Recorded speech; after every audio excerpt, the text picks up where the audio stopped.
Ron, tama na anak. Kanina ka pa naglalaro. Kakain na tayo. O sige, ikaw na lang umorder para sa atin. Punta lang ako sa restroom. Ay, kaya mo? Oo. Hindi ka masaya. Masarap ang food. Ron! Mama, si Tita Stella. Hi!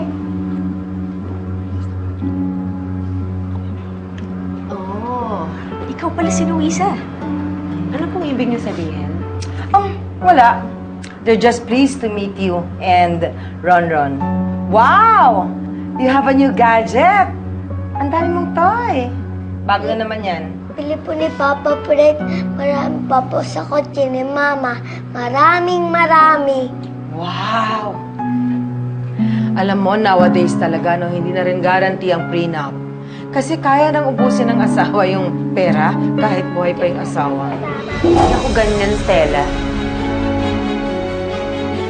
Hindi ako ganyan, Stella.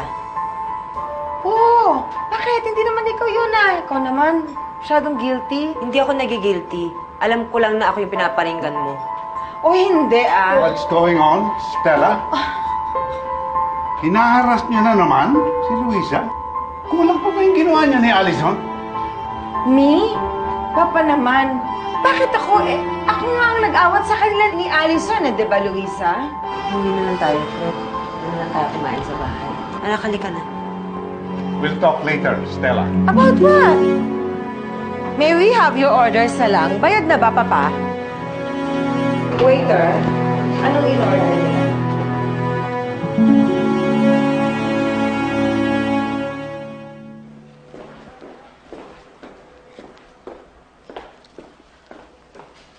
Stella, ayoko nang maulit yung ginawa ni Allison kay Luisa.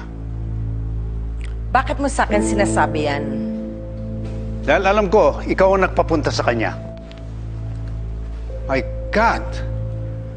Stella, habang lumalaki si Allison, you were never a mother to her. And now, you're being a bad influence. I am not. Hindi ko ini-influensyahan si Allison. Nagkataon lang that we shared a common goal. Gusto lang namin mapatunayan na hindi ka niloloko at pineperahan ng bago mong asawa. Stella, is that all you really care about? Pera?